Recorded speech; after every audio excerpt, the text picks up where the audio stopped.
Welcome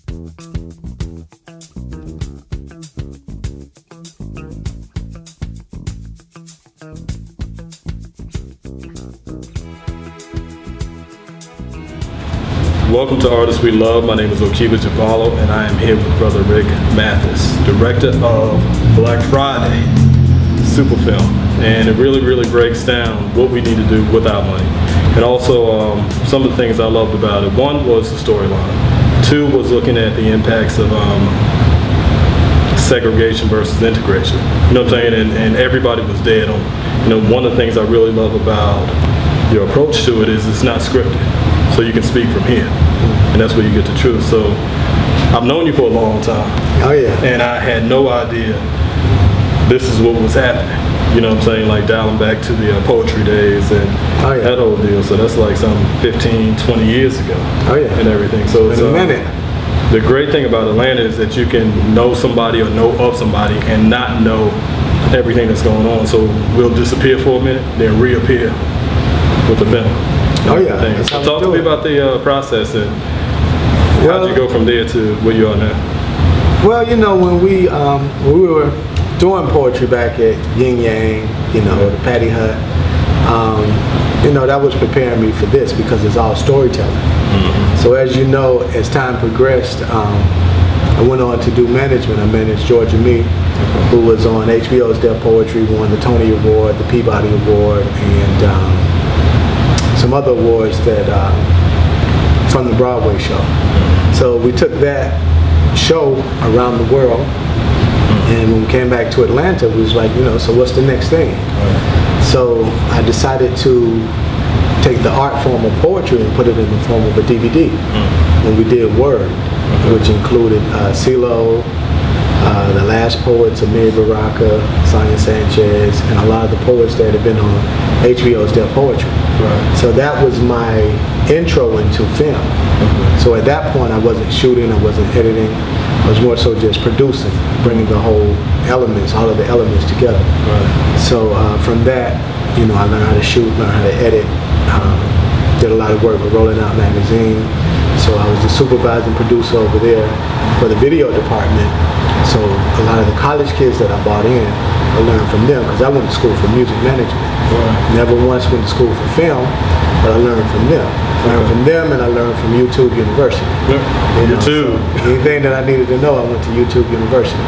So, so from there, you know, I just kept creating projects, you know, videos, commercials, things like that. And then I said, well, now it's time to really step out and do a brand or a product where it's primarily me in the driver's seat, because a lot of the other projects I was co-producing, you know, and I had done with other people, but it wasn't per se my vision, my concept.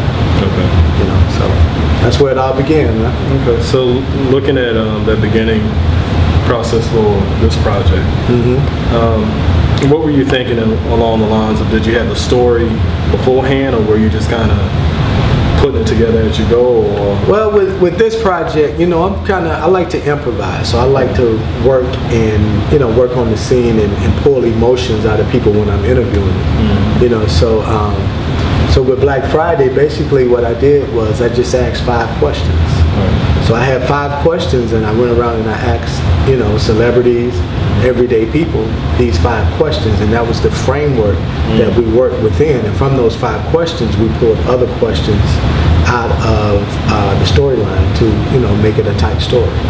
And you pretty much shot in Atlanta and different areas? Or? Yeah, we shot in Atlanta, we shot in DC, Cleveland, Chicago, a few other cities. I'm trying to think of what the other cities, but there was a few other cities. Yeah, because you got some heavy names, and you know what I mean. And and that was. Did you have those relationships already in place, or were they just buying into your project? Well, believe it or not, some of the people that are in the film were shot in 2011 for another project that I was doing with a finance person that was on CNN. So that project was shelved. And so I said, well, man, we got Judge Hatchett, we had Hill Harper, we had Malcolm Jamal Warner. So we had, you know, some key people, and I was like, well, let me pull these people into this new script, write a script around what we have, Hence, that's where we came up with the 5 questions. Okay. And create Black Friday. Wow. Okay. Well, we're going to take a break for a second, and then we're going to come back. And I want to talk about touring, you know, putting it on the road, the business of what you're doing. Because I think that's one of the things when we look at the artistry, the business of the artistry. Exactly. You know what I mean? A lot of people get caught in their feelings. See, a lot of, they call it show business, but actually it should be called business show. Right. Because the business comes before the show. Right. Every day. Right. So that's what we're going to talk about. We're going to talk about business show when we get back. This is the Artists We Love, man, and I'm glad y'all here. Keep it live. All right, welcome back to Artists We Love. My name is OKEEBA, JUBALO, and we are here with Brother RIC MATHIS, director of Black Friday. The film Black Friday. The film Black Friday. And honestly, we're going to talk about the business of art. Let's talk about that, because that's something that a lot of artists and creators get so busy creating and not stopping to deal with the business. You know what I mean? So from your standpoint, what was your approach when looking at the business of creating this art before and after? Well, you know, I like to think of it this way. You know, there's 2 hemispheres of the brain. The right side being the creative, the left side being the more analytical.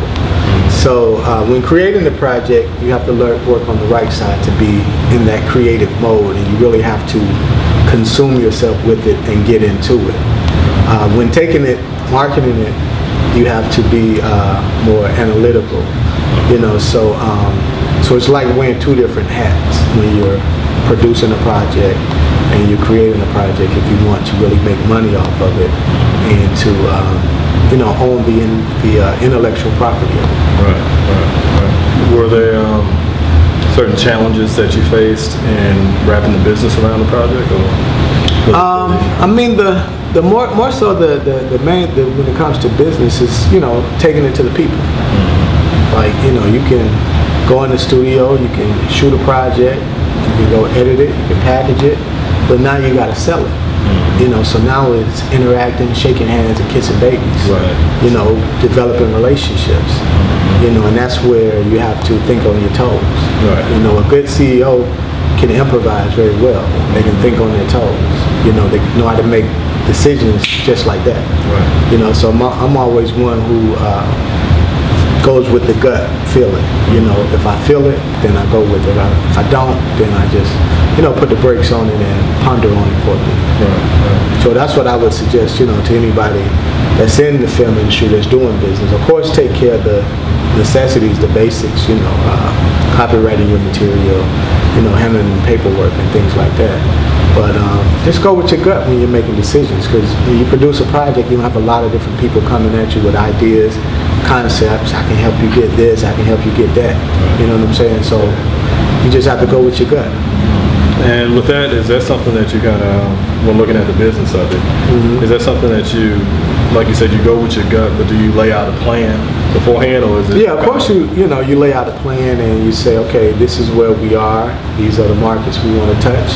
This is the market that this project speaks to.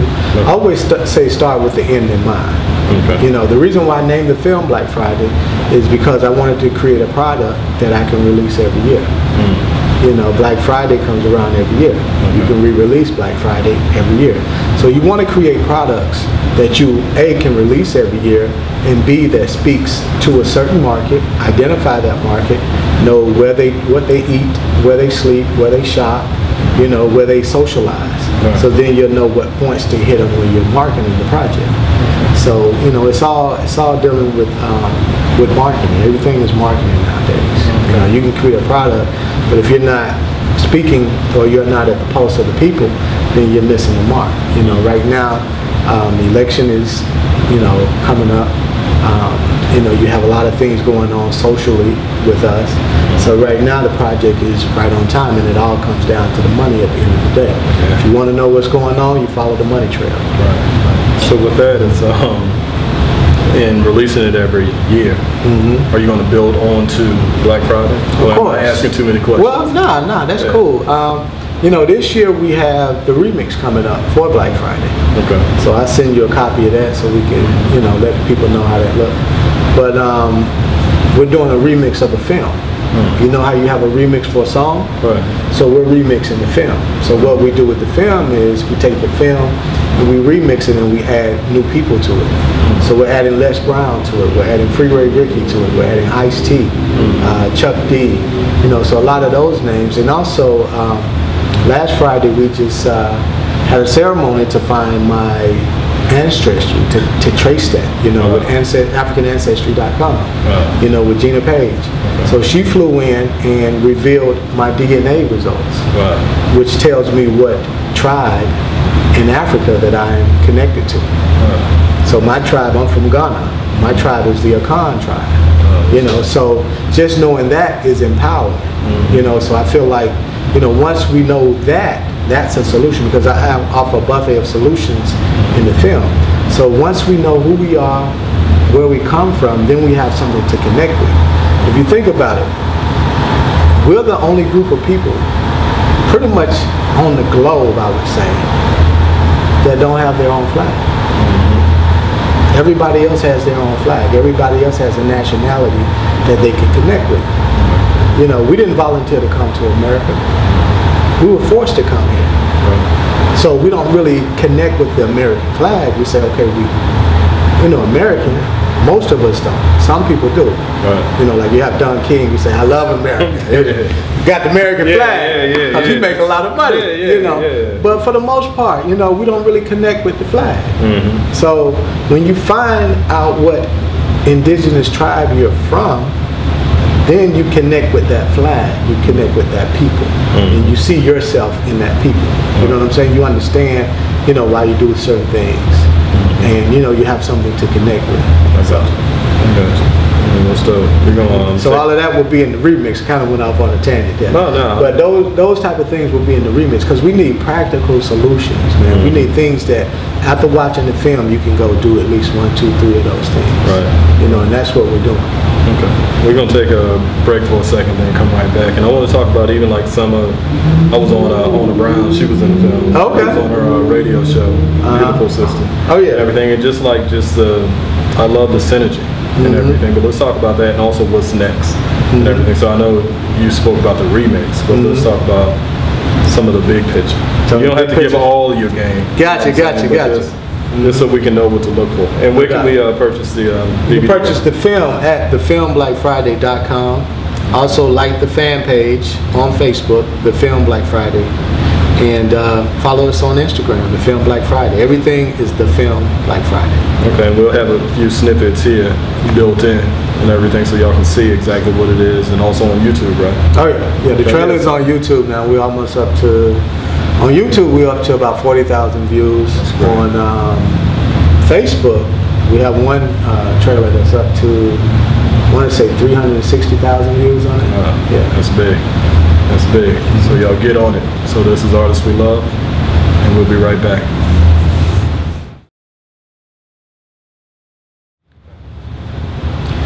Welcome back to Artists We Love, and we are here featuring the film Black Friday and Mr. RIC MATHIS, the brother who brought this wonderful film to us, to y'all, to them, to everybody, and everything. So right now we're talking about, let's talk about what's next. What's next?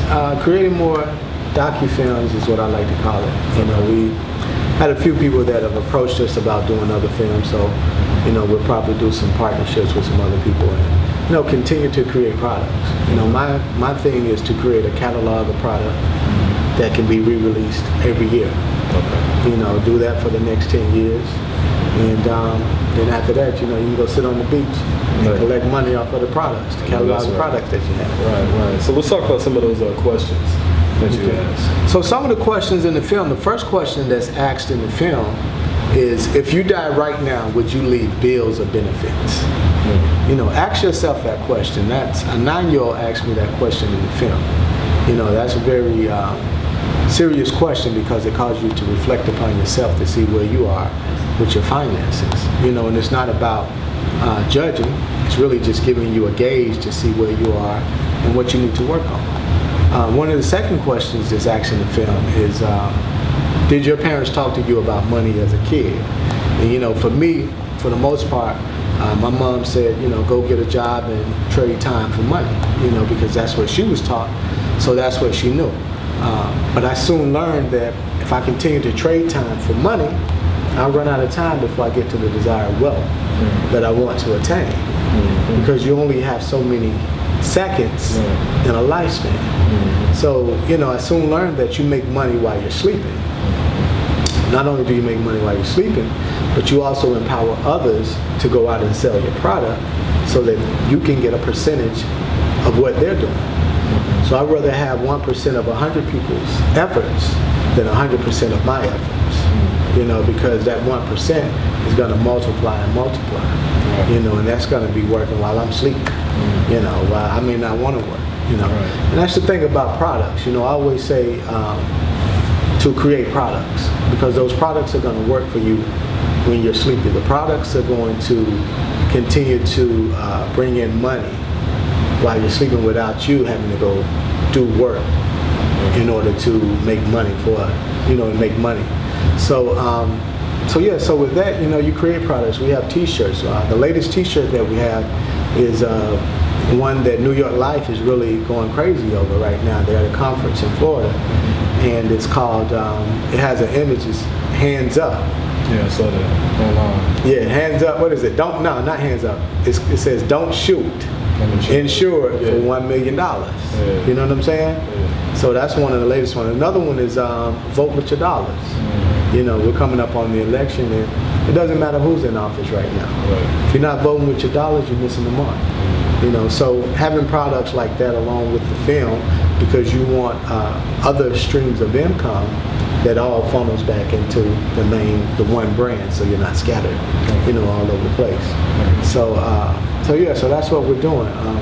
You know, so to get back on that question, or to answer that question, you know, so we have to begin to talk to our kids about things like that, so they can then, you know, if I had got this information when I was 10, you know, 12 years old, to create products, imagine where I would be right now. You know what I'm saying? I wouldn't be still just trying to get it together at age 40. You know what I'm saying?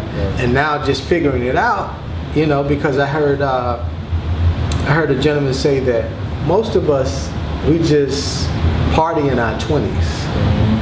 You know, so our 20s go by so quick, but we're partying. You know what I'm saying? We're free. We're out of the house, so we party in that time frame.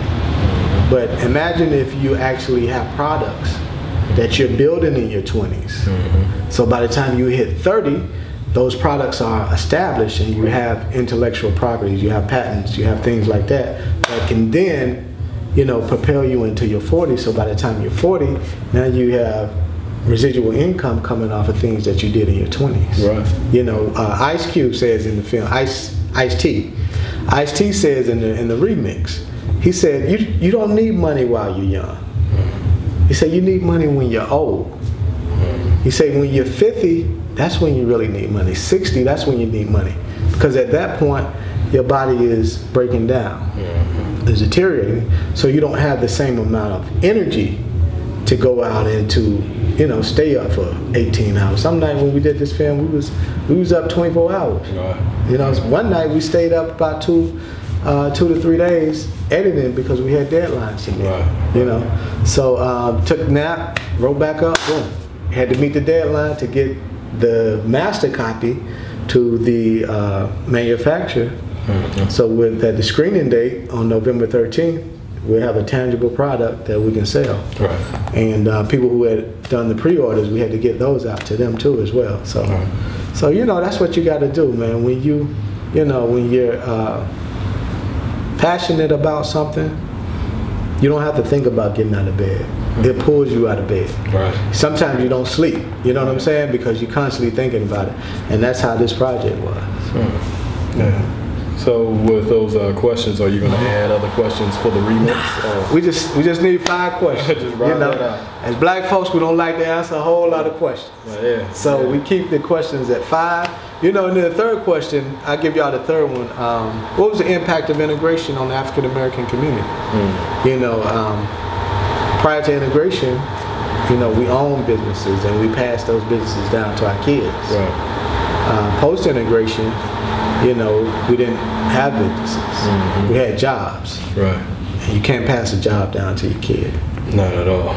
So, you know, so that's something to think about. So, you know, create those businesses, create those products, you know, can pass this down to Lil Rick, you know what I'm saying? Yeah, yeah. Or Lil Rochelle. Yeah. You know what I mean? So, no, I don't have any kids now. Okay. Right. But I'm just saying, you know, in the future, you could pass that down, you know, and that's what you want, because most of us had to start from ground zero. I don't know about you, but I know me, you know, you have to start, we black folks, we have to start from ground zero, because we owned land in the past, but we left that land to move to the north to take jobs in warehouses, factories, and things like that, not knowing the value of that land. Now you fast forward, it's 2016, people from the north are now coming back to the south because those jobs have now gone overseas, but they don't have that land now. So they're coming back with nothing, and they don't have anything to pass down to the kids.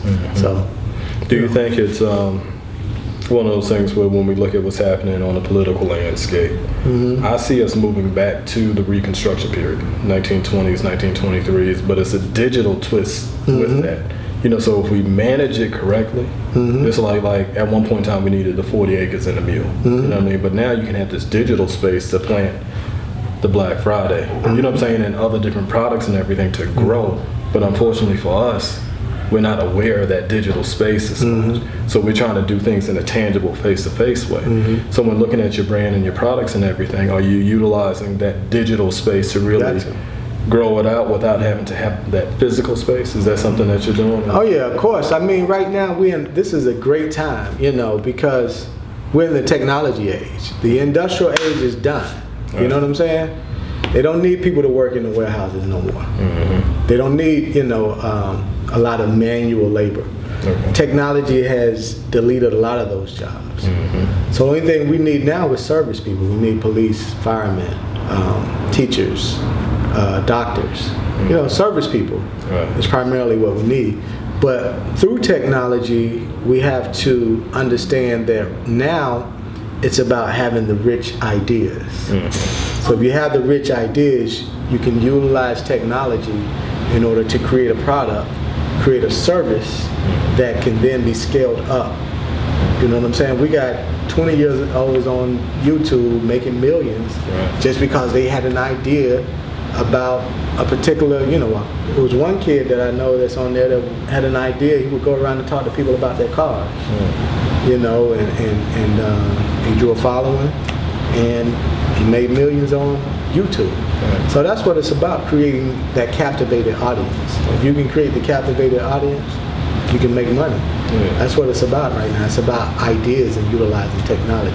If you don't have your kids in technology, you're missing the mark. You're hustling backwards. That's the future. I'm glad that you're here, man. So this has been Artists We Love, and thank you for swinging through. Yeah, hey man, thanks for having me, man. You know what I'm saying? And honestly, man, make sure y'all support and check filmblackfriday.com all day and everything. So this is what we do, bringing you the best talent, you know what I'm saying, and really supporting what we bring you, you know what I mean, because it's real. It's super, super real. And like I said, thank you for taking time, bro. Yeah, thanks for having me, man. I enjoyed it. So this is Artists We Love, and we'll see you next time.